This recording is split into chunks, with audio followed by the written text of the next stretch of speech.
The leather chair outside Richard Harmon's office was the kind that looked expensive and sat uncomfortable. The padding too firm, the armrest positioned at a height that suggested the furniture had been chosen to impress visitors rather than accommodate them. Maya Chen had noticed this within the first 10 minutes. By the second hour, she had also noticed the way the assistant, a young man named Derek, according to the nameplate on his desk, had stopped making eye contact with her. She didn't take it personally. Derek was caught between something he hadn't been told and something he clearly suspected, and that was an unpleasant place to occupy. She recognized the particular quality of his busyness, the way he refreshed screens and shuffled papers with the focused energy of a man performing composure. She had managed enough staff in her career to know the difference between someone who was genuinely occupied and someone who was generating the appearance of it. Her tablet held the hospital's most recent nursing care protocols. She read them the way she read everything, methodically, margin to margin, noting what was present and what was absent. The sepsis identification criteria were 18 months out of date. The handoff communication template was a version she hadn't seen used at a major facility since 2019. These were not catastrophic findings. They were the kind of institutional drift that happened when clinical leadership and administrative leadership stopped talking to each other in any language that mattered. At 11, Derek had offered her coffee. She'd accepted. It was the kind that came from a machine in the hallway and tasted like the idea of coffee rather than the thing itself, and she drank it without comment.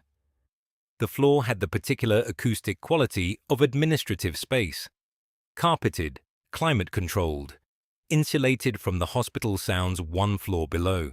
Occasionally, an elevator opened and someone walked past with the clipped, purposeful stride of people who scheduled their urgency in advance.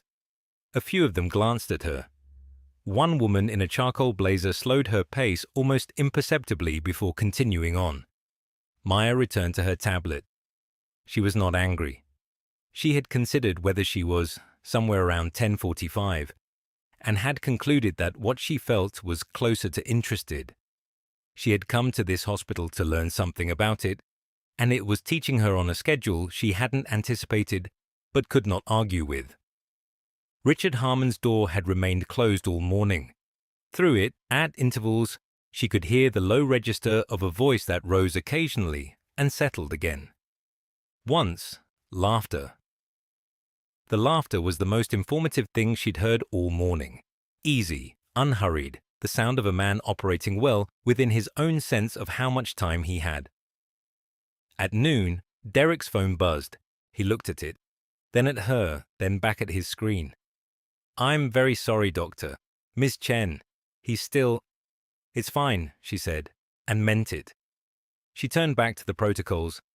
The pain assessment documentation requirements were thorough. That was something. She wrote a small note to herself in the margin of the digital document and moved on to the medication reconciliation section. Outside the window behind Derek's desk, the city moved at its ordinary pace. A cloud shifted. The light in the office changed by a degree or two, enough to notice if you were paying attention. Maya Chen had spent 30 years paying attention in rooms where the difference between noticing and not noticing was the difference between a patient who lived and one who didn't. An uncomfortable chair and an overdue meeting registered by comparison as background noise.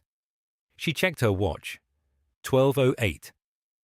Down the hall, the elevator chimed. The leather chair had been comfortable enough at 9 o'clock. By 10, it had become merely adequate. By 11, Maya had stopped noticing it entirely, which was its own kind of information. The body's way of adapting to conditions it has no power to change. She had spent enough time in emergency departments to recognize that particular accommodation. You stopped feeling the floor under your feet when you'd been standing for 6 hours. You stopped tasting the coffee somewhere around the third cup. You learned to work inside the discomfort rather than against it. She turned a page on her tablet. The protocols were not bad, competent even, in the way that documents written by committees tend toward competence. thorough in the areas where liability demanded thoroughness, vague in the places where judgment was actually required. She had read documents like these for 30 years. You could learn more from their silences than their language. This one went quiet on staffing ratios. It went quiet on escalation procedures for nursing concerns. It used the phrase at the discretion of the attending physician 11 times in 40 pages, which was either a drafting habit or a philosophy, and she hadn't yet determined which. Sandra, the assistant, offered coffee at 10 and again at 11:15. Maya accepted both times and said thank you both times, and Sandra's smile had shifted incrementally between the two offers, still professional, still warm, but carrying now the faint, apologetic quality of someone aware they are presiding over an inconvenience they cannot correct. Maya didn't hold it against her. Sandra had not created this situation. Sandra was simply living inside it, the way people do. The office behind the closed door was not silent. She could hear, at intervals, the comfortable rhythm of a man who was not hurrying, a desk chair rolling, the soft percussion of a keyboard, once what sounded like laughter at something on a phone call. Not the compressed laughter of a man managing a difficult conversation, the easy kind. Maya read about medication reconciliation procedures. She read about fall prevention. She read a section on interdepartmental communication that used the word synergy without apparent irony. At 11:40, a woman in radiology scrubs came off the elevator, stopped at Sandra's desk, and asked in a low voice whether Dr. Harmon had signed the equipment requisition from last month. Sandra checked something on her screen. She said she'd follow up. The woman in the radiology scrub said she'd heard that before, and left. Neither of them had lowered their voices enough. Maya turned another page. What she was accumulating was not grievance. She was too old and had seen too much to mistake data for grievance. What she was doing was the thing she had always done, in triage bays and boardrooms and understaffed ICUs at 3 in the morning. She was watching how a system behaved when it believed no one consequential was watching. Systems were honest that way. You could read a mission statement in 10 minutes. You needed a waiting room and 3 hours to read a culture. By noon, she had formed several preliminary conclusions. She held them lightly, the way good diagnosticians hold early impressions, with enough confidence to act on them and enough humility to revise. Sandra's phone rang. She answered, listened, said, of course, and set it down with the careful deliberateness of someone who had just been told something she'd been expecting. "I'm so sorry, doctor." She stopped, caught herself, began again. "Miss Chen, it should be very soon." "No trouble at all," Maya said. She meant it. Every minute had been instructive. She returned to the protocols, found her place, and continued reading. The elevator in Harmon Memorial's East Wing had a particular sound when it reached the 4th floor, a soft mechanical exhalation, like something releasing a long-held breath. Maya had noticed it on her first ride up that morning. She noticed it again now, sitting with her tablet and her patients, and 3 hours of accumulated observation, because when you had spent 30 years in hospitals, you learned to read buildings the way other people read faces. She had worked in a converted warehouse in Baltimore, where the heat came on at 2 in the morning, and the night nurses kept space heaters under their desks, and nobody said anything because the administrator who controlled the facilities' budget also controlled the performance review schedule. She had worked in a gleaming facility in Houston, where the floors were so clean you could perform surgery on them, and the nursing staff turnover rate was 43% annually, because gleaming floors are not what keep people in a job. She had worked in a county hospital in rural Virginia that smelled of mildew and inadequate funding, and where the trauma team had the lowest mortality rate in the region because they had learned to do extraordinary things with almost nothing, which was a different kind of excellence, unrecognized and uncompensated, and therefore eventually unsustainable. 30 years taught you to read the temperature of a place before anyone said a word to you. Harmon Memorial was saying quite a lot. The assistant whose name tag read Diane had offered Maya coffee at 9:15 and again at 10:40, and not again after that. Not out of unkindness, but because Diane was managing something, the specific practice management of a person who has learned to minimize the visibility of a problem, rather than solve it. Maya recognized it. She had seen it performed by nursing staff who had been punished for escalating concerns. The smile, the apology, the redirection. You learned it, or you burned out, or you left. The carpet outside Harmon's office was newer than the carpet in the hallway leading to it. Someone had replaced one section and not the other, which meant the decision had been made for appearances, not function, for the space where visitors sat and formed impressions. The hallway belonged to the staff. The staff used the hallway. Maya noted this in the margins of a protocol document she was no longer reading. At Johns Hopkins, she had once sat across a conference table from a hospital administrator who told her, with genuine sincerity, that nursing staff morale was not a patient safety issue. She had asked him to repeat himself, not because she hadn't heard, but because she wanted him to hear it. He had not repeated himself. She had produced 18 months of outcome data that linked nursing satisfaction scores to medication error rates, readmission rates, and post-surgical complication rates, and she had placed the document on the table without a word, because the data was the argument, and she had learned that the data, presented cleanly, had a voice she did not need to raise her own over. He had retired 14 months later. The initiative had passed. She was not a patient person by nature. Patience was a discipline she had acquired the way she had acquired most of her disciplines, by understanding what it was in service of.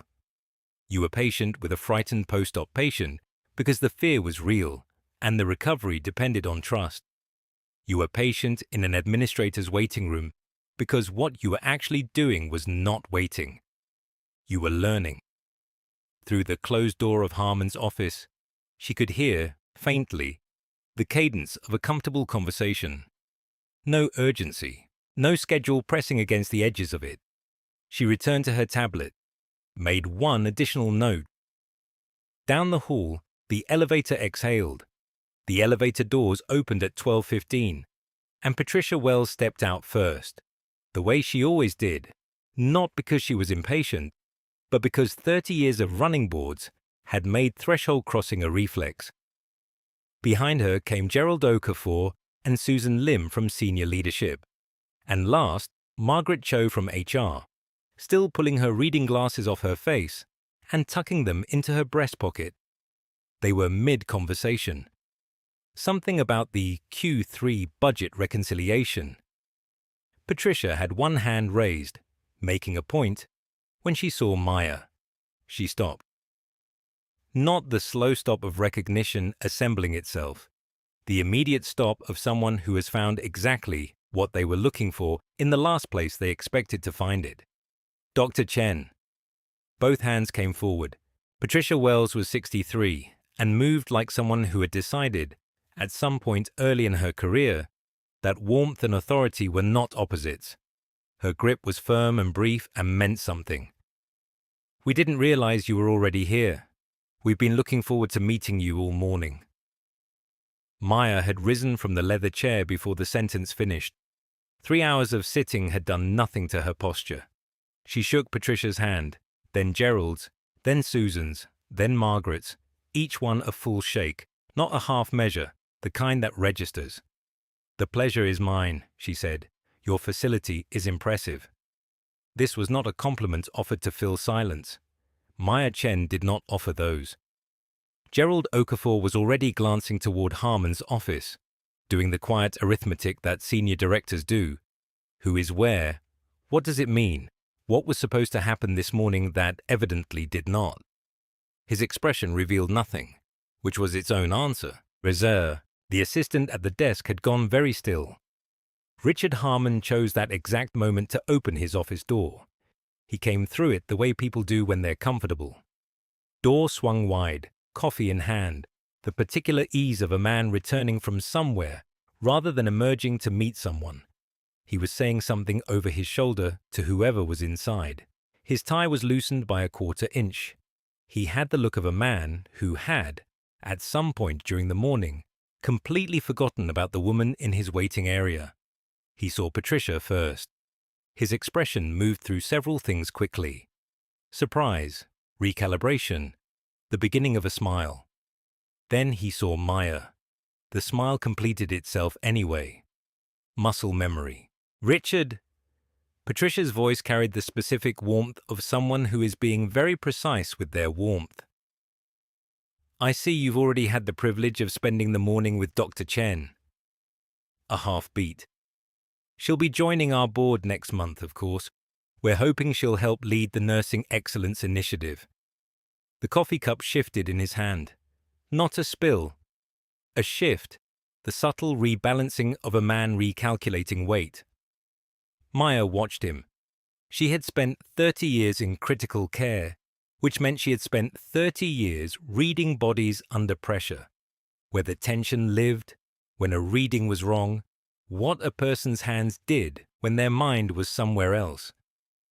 Richard Harmon's hand had tightened on the coffee cup. His eyes had moved to the waiting chair, then back to her face, then to Patricia, in a sequence that told a story he was not going to tell out loud. She smoothed her scrubs. The gesture was unhurried. Actually, she said, I've been getting a wonderful look at your hospital's culture this morning. She let her eyes move, briefly, to the chair she'd occupied since 9 o'clock, to the assistant who had smiled apologetically every 40 minutes, to the closed office door and the 3 hours behind it.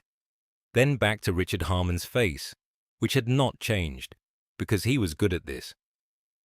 Very illuminating. Patricia looked at Harmon. Harmon looked at Maya. Maya looked at the open office door.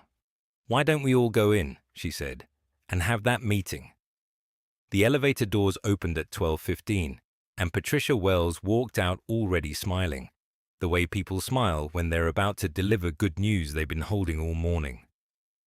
She crossed the reception area with her hand extended before Maya had fully risen from the chair. Maya shook it. Firm, brief, professional. We didn't realize you were already here, Patricia said. We've been looking forward to meeting you all morning. Behind her, the 2 senior directors and the head of HR arranged themselves in the loose formation of people who've been briefed, but haven't yet determined where to stand. One of the directors, late 50s, reading glasses pushed up into silver hair, looked from Maya to the assistant's desk to the closed office door with an expression that was doing quiet arithmetic. The assistant had gone very still. The office door swung open. Richard Harmon came through it with the particular ease of a man who had spent decades moving through his own building like it was an extension of his body. The coffee cup was in his right hand. His jacket was off. He looked the way men look when they've forgotten someone is coming, or never believed they were. He stopped. The cup tilted, just slightly, just enough, before he steadied it. Richard. Patricia turned with the fluid warmth of someone who did not yet understand the room. I see you've already had the privilege of spending the morning with Dr. Chen. She'll be joining our board next month, of course. And we're hoping she'll help lead our Nursing Excellence Initiative. Something moved across Harmon's face and was gone. What replaced it was composed, practiced, the product of many years of meetings that had not gone the direction he'd planned. He looked at Maya with the specific attention of a man recalibrating. Maya let him. She smoothed the front of her scrubs, a gesture that was not quite straightening, not quite dismissal, and glanced at her watch. 3 hours and 18 minutes. The small leather chair across from the assistant's desk had left a faint impression across the back of her thighs that she'd stopped noticing around hour 2. Actually, she said, I've been getting a wonderful look at your hospital's culture this morning. The arithmetic on the silver-haired director's face completed itself. He looked at the floor. Very illuminating, Maya added. The word landed the way she'd intended it to, not as a charge, not as a performance, but as a fact presented plainly, available for anyone in the room to interpret according to their own conscience. Patricia glanced at Harmon. Harmon's eyes moved to the coffee cup in his hand, then back up. The assistant at the desk had found something urgent to examine in the surface of her keyboard. Maya gestured toward the open office door. "Why don't we all go in," she said, "and have that meeting?" It was not a question. It was barely even a suggestion. It was the kind of sentence that only requires a voice calm enough to assume compliance. And Maya Chen's voice had been that calm for 30 years, in trauma bays, in boardrooms, in the particular silence that falls when a room full of doctors understands that one of them has made a mistake and is about to find out how consequential it will be. Patricia recovered first, because Patricia was good at her job. "Wonderful idea," she said, and moved toward the office. The directors followed. The head of HR followed. Harmon stepped back to hold the door, which put him in the position of welcoming people into a meeting he had not called, in an office that was technically his, on a morning that had stopped belonging to him approximately 3 hours ago. Maya walked through last. As she passed him, she said nothing. She didn't need to. The coffee cup was still in his hand, and he hadn't taken a single sip. Patricia Wells stepped out of the elevator with the particular confidence of someone who had never once doubted that a room would rearrange itself around her arrival. She was 71 years old, had chaired 3 hospital boards, and moved through institutional spaces the way water moves through rock, not quickly, but with absolute certainty of outcome. Behind her came the 2 senior directors and the head of HR, all of them carrying the slightly compressed energy of people who had just concluded a meeting that had gone well and were still quietly pleased about it. They stopped when they saw Maya. Patricia's face opened into something that was not quite surprise. She had been told Dr. Chen had arrived that morning. But there was a recalibration happening behind her eyes, a rapid assembly of context. The scrubs, the tablet, the leather chair positioned squarely in front of an assistant's desk. 3 hours of someone's morning, accounted for and sitting very still. "Dr. Chen." She came forward with both hands extended. "We didn't realize you were already here. We've been looking forward to meeting you all morning." Maya stood and took both hands. Patricia's grip was firm and specific, the grip of a woman who had long ago decided that if she was going to shake hands, she was going to mean it. The office door opened. Richard Harmon had the particular misfortune of choosing this exact moment to emerge, coffee in hand, with the unhurried bearing of a man whose afternoon had not yet made any demands of him. He saw Patricia first, then the directors, then Maya standing beside Patricia with their hands still loosely clasped, as though they were old friends who had just been reintroduced. The coffee cup moved slightly in his hand, a small, involuntary thing. "Richard." Patricia's voice was the same pleasant temperature it had been 30 seconds ago. "I see you've already had the privilege of spending the morning with Dr. Chen. She'll be joining our board next month, of course, and we're hoping she'll help lead our Nursing Excellence initiative."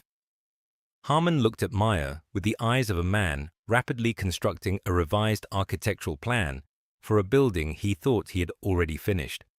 He was looking for the seam, where the morning's version of her ended and this version began.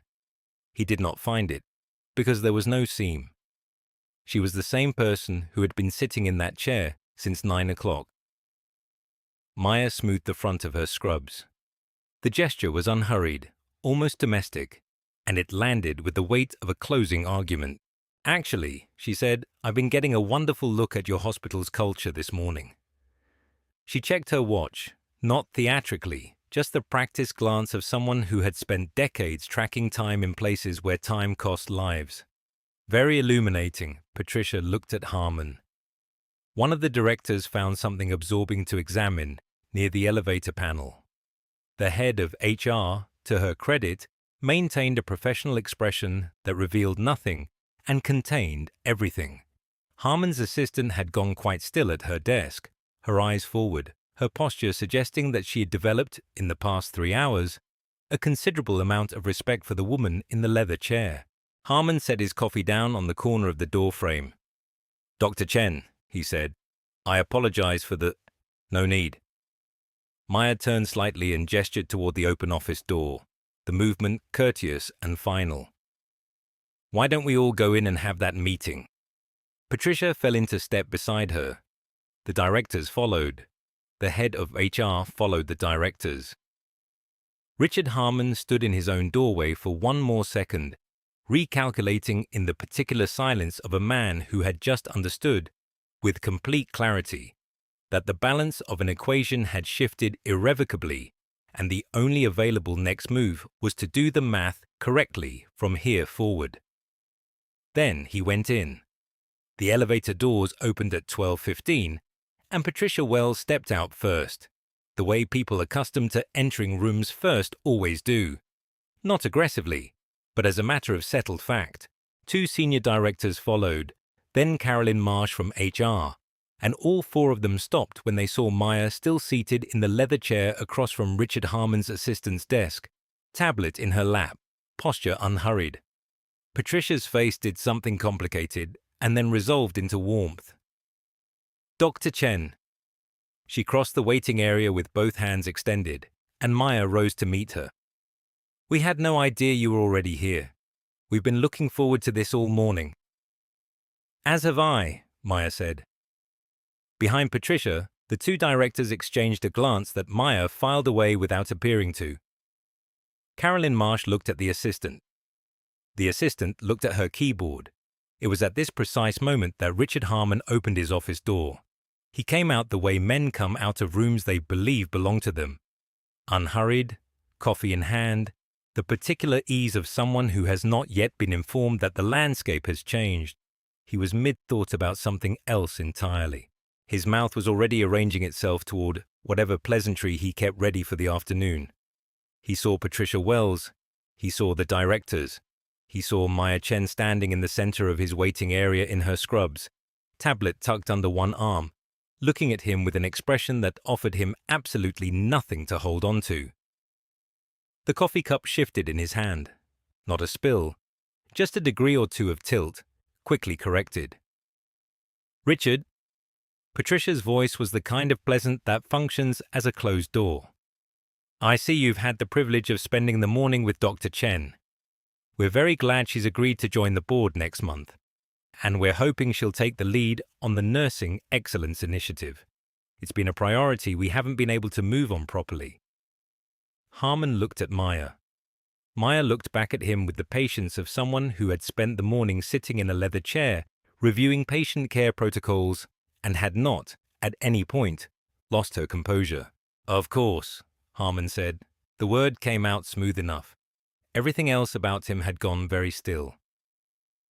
"Actually," Maya said, and something in the room shifted at that one word, the way weather shifts before anyone has checked the forecast. "I've been getting quite a thorough look at the hospital's culture this morning."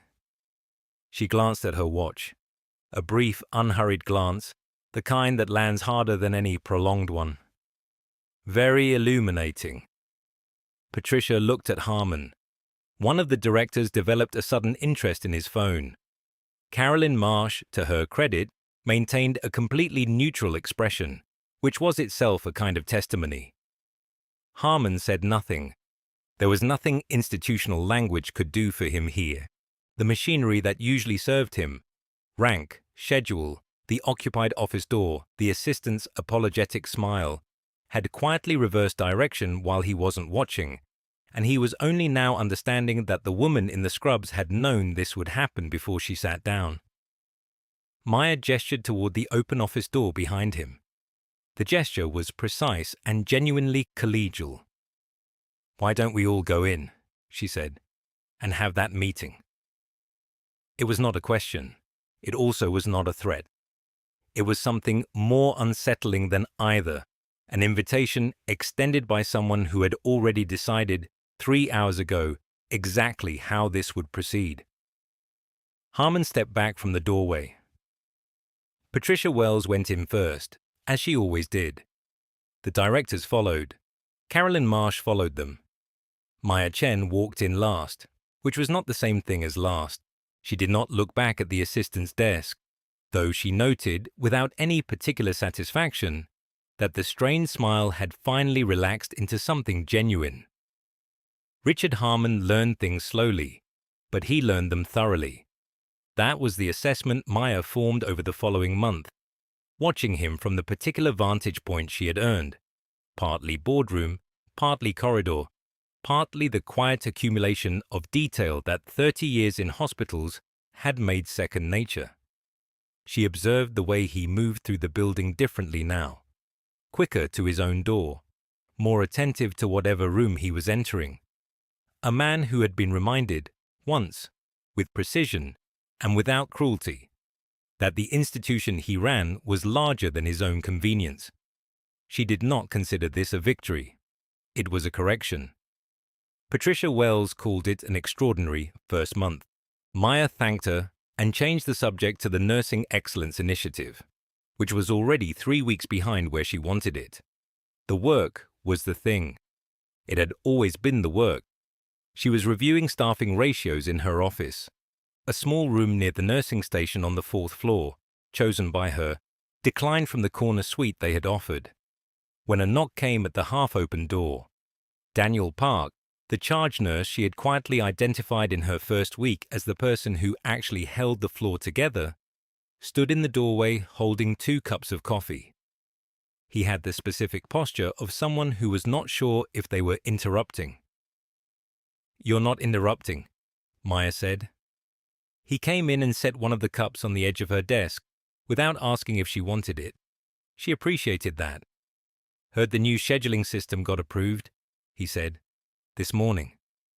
He nodded slowly, looking at the window rather than at her.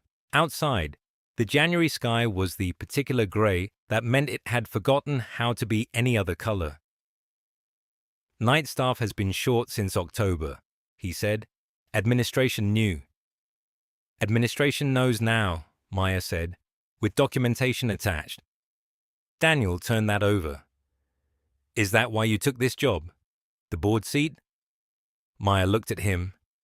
It was not an impertinent question. It deserved a real answer. "I took this job," she said, "because someone should." He considered that with the seriousness it warranted, then picked up his own coffee and moved toward the door. He paused. "The 3rd floor nurses figured out who you are," he said. "I mean, who you were, before." "What did they conclude?" "That you're still the same person." He said it simply, the way people state things they find self-evident. "They wanted me to tell you." He left. Maya sat with that for a moment, not long, but honestly. Then she turned back to the staffing ratios. She worked until the floor grew quiet, the shift change settling into its particular rhythm. The sounds she knew better than most sounds in her life. The soft roll of a medication cart. 2 nurses talking at a volume calibrated to respect sleep. The elevator arriving and opening and arriving again. She had spent more hours inside this particular music than inside any house she had ever lived in. She did not find this sad. She found it true. On her way out, she passed Richard Harmon in the lobby. He was holding the door for a dietary aide pushing a cart. He saw Maya and straightened slightly. Not quite a flinch, not quite deference, something in between that he was probably still working out how to name. "Dr. Chen," he said. "Richard," she said. They walked in opposite directions. Outside, the cold air arrived as a specific relief. Maya stood on the sidewalk for a moment before going to her car, breathing it in, looking at the hospital the way she had looked at every hospital in 30 years of service. As a problem worth solving, a place worth improving, a thing that could be made. With enough patience and enough precision and enough willingness to sit quietly in a chair for 3 hours, significantly better. She put her hands in her pockets and walked,